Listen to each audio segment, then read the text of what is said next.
So in this video, I'm going to show you how we can install and set up platform tool in your Windows PC. First of all, you have to open any browser here and search your platform tool for Windows 10 or Windows 11. It depends upon your Windows version here. After that, you have to scroll down and you have to tap on this link here, Android Developers.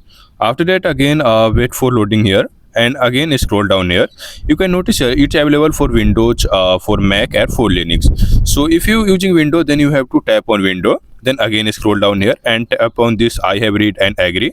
After that, tap on download.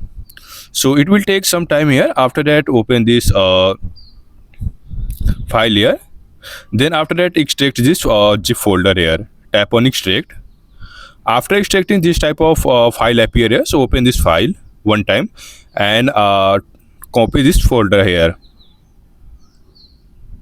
Okay, after that you have to select here this PC, select here local disk C drive. You have to select here local disk C drive and you have to paste here.